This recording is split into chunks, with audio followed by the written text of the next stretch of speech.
Welcome to Power Electronics Education, Electronic Book, Lecture 3, Diode Rectifiers. This lecture is presented by Dr. FIRUZ ZARE.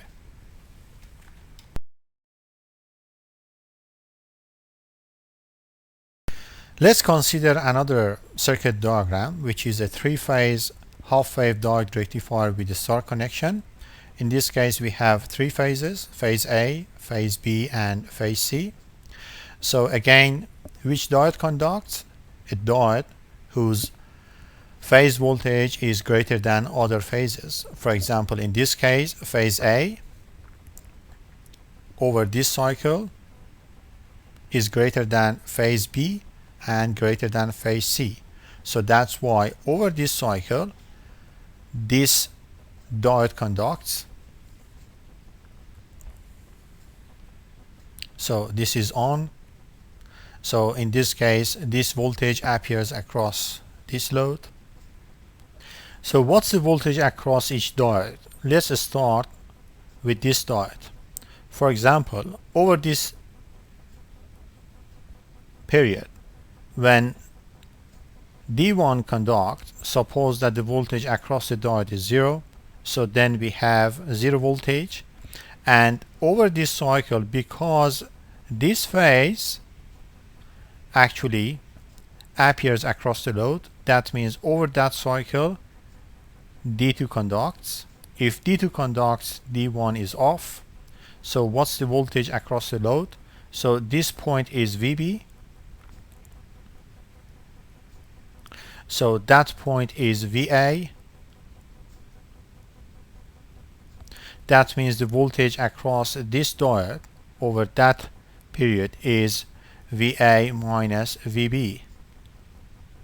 So that's why over this cycle, the voltage across this diode is VA minus VB.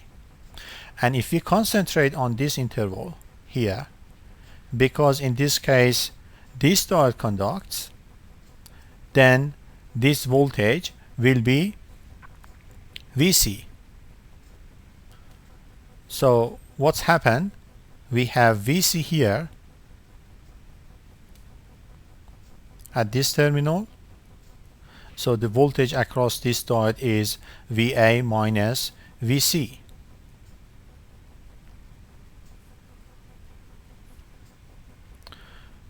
That means over that cycle, we have this voltage across that diode. So here shows that we have line voltage across diode, either VAB or VAC. Suppose that phase voltage is Vm sinus 2 pi T over T. That means this peak voltage is Vm.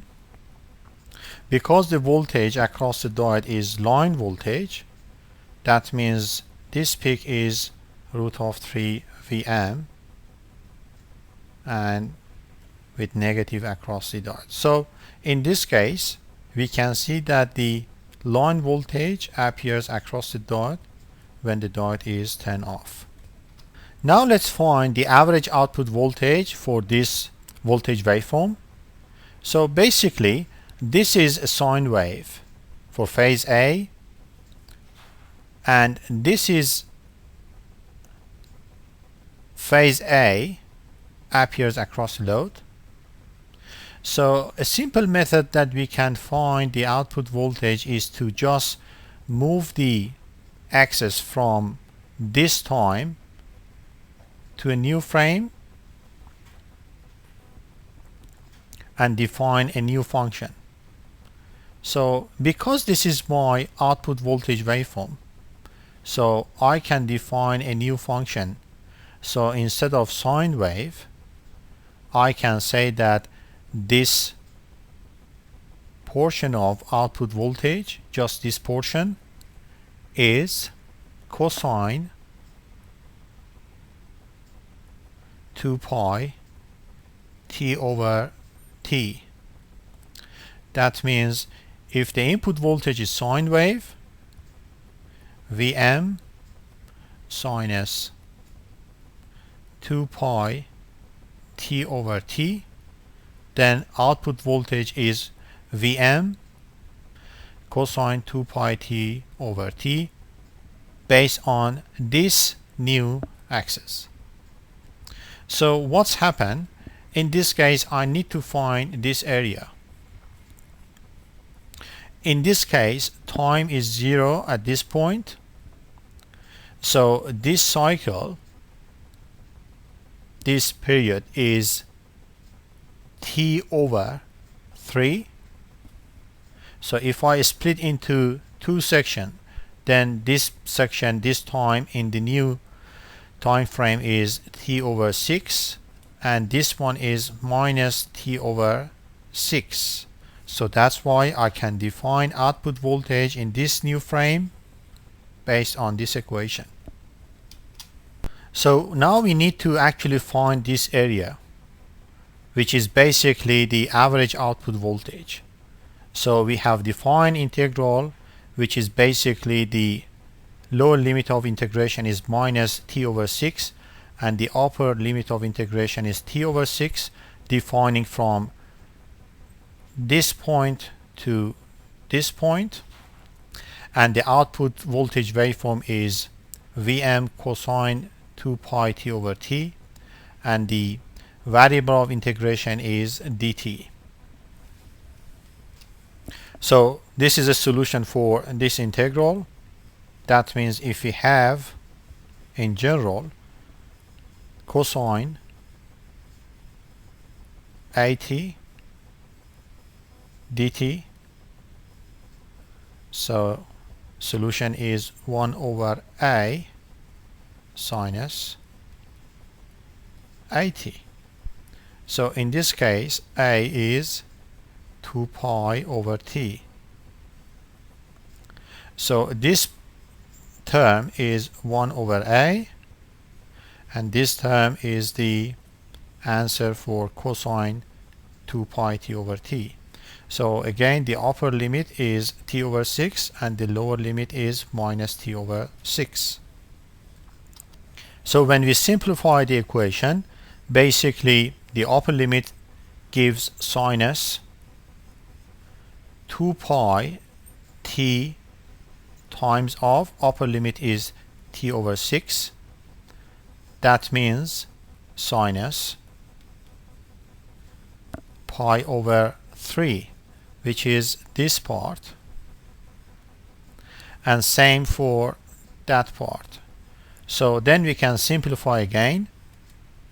That means sinus pi over 3, which is this term, minus sinus minus pi over 3 is plus sinus pi over 3.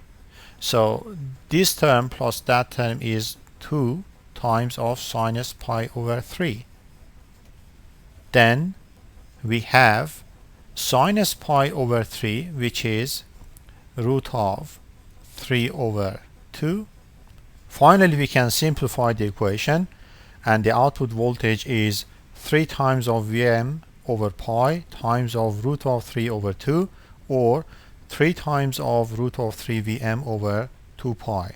So this is the average output voltage for a 3-phase half-wave diode rectifier associated with this output voltage. Now let's consider a 3-phase full-wave diode rectifier with resistive load. So basically in this case we have a 3-phase system, which are phase voltage here,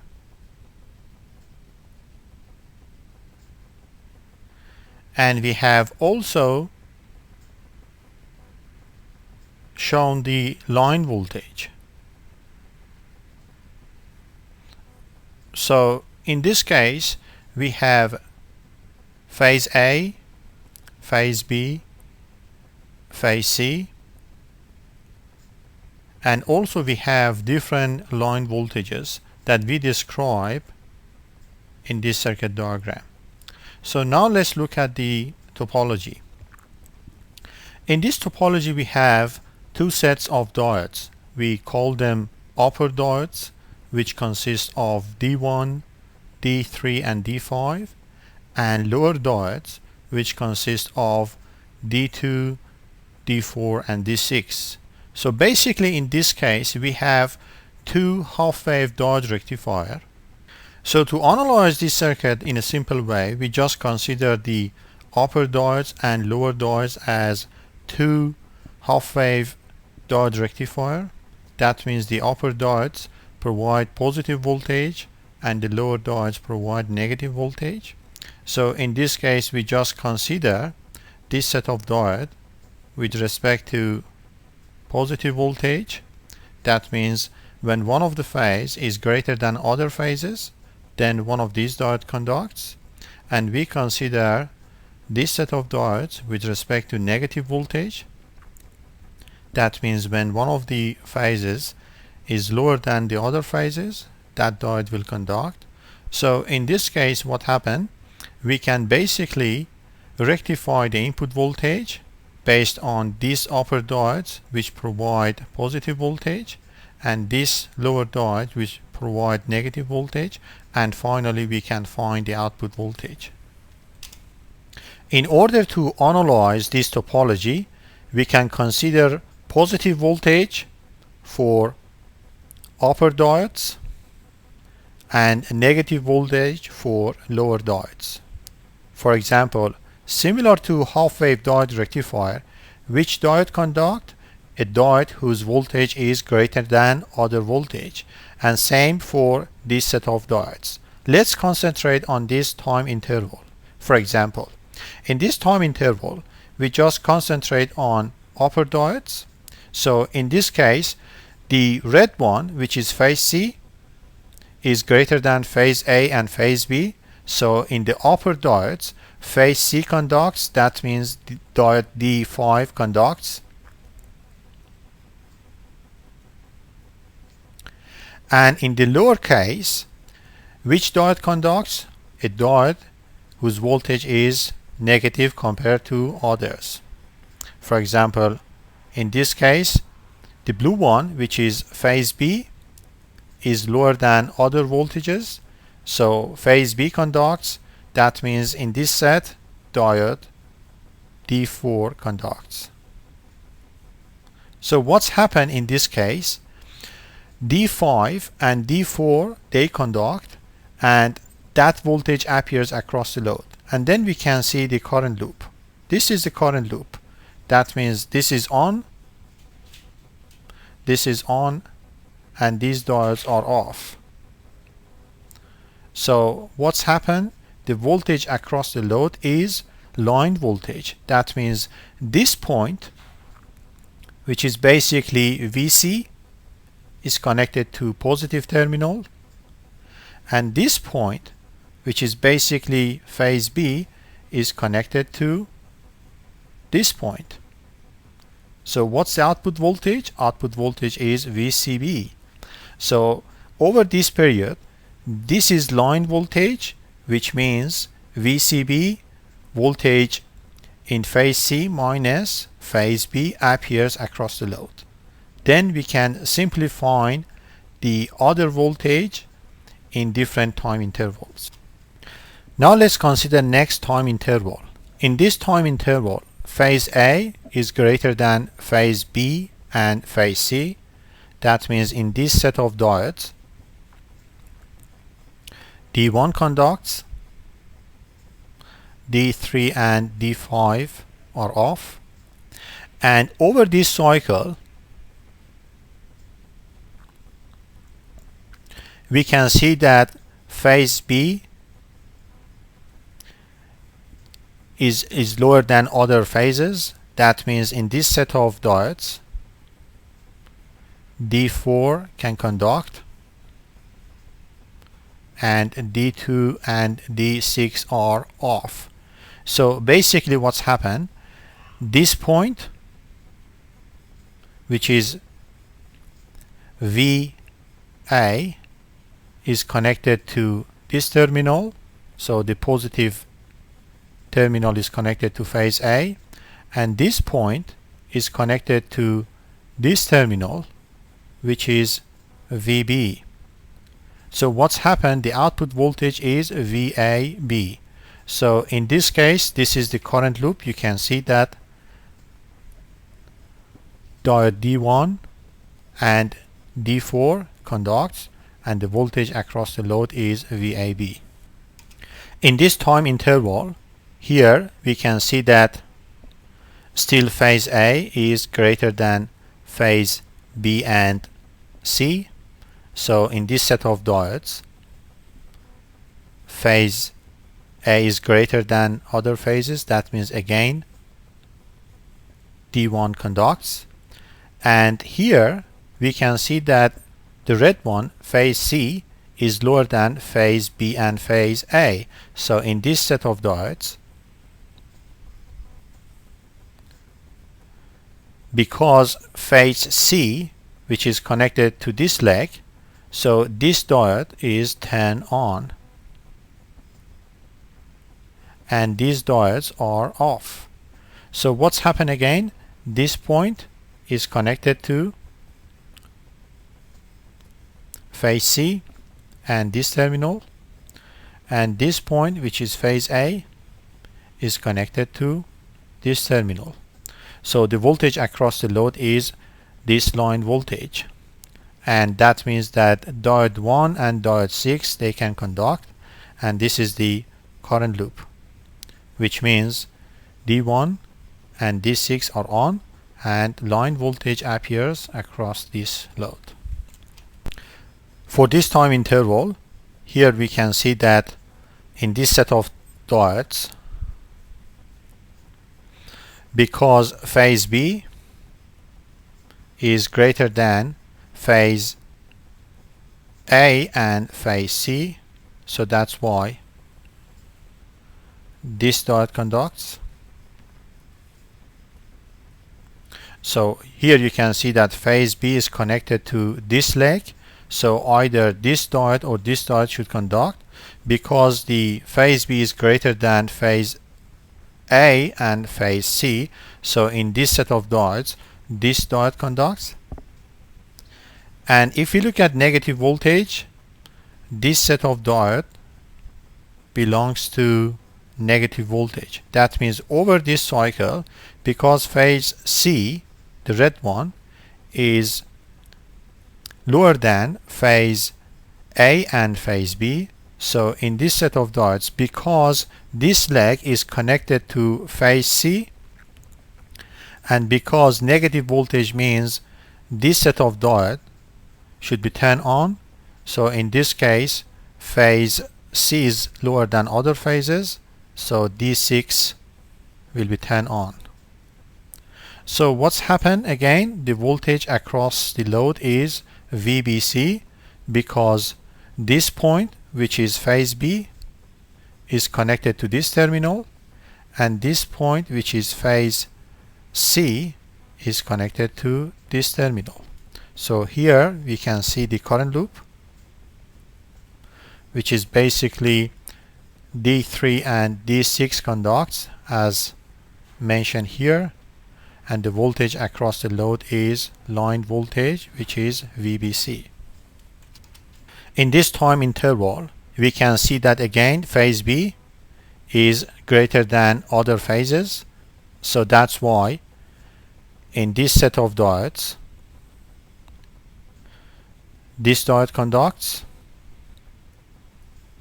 and here we can see that phase A, the green one, is lower than other phases, so in this set of diodes, so because phase A is lower than other phases, so that's why this diode conducts. That means D2 is on.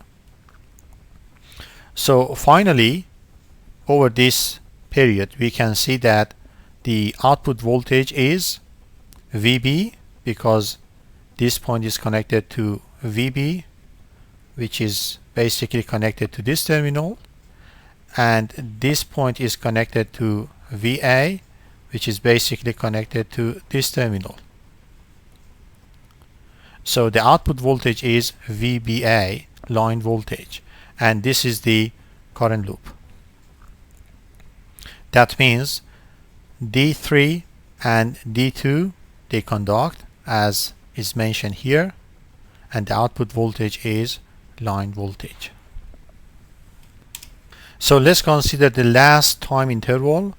Here we can see that over this period VC is greater than VB and VA.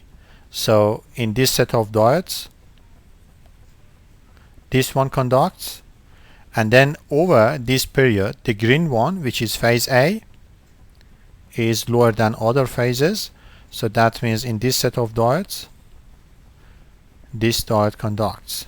This is on. So what's happened in this case, this terminal, which is VA, is connected to this point, and this terminal, which is VC, is connected to this point. So the output voltage is VCA, and we can see the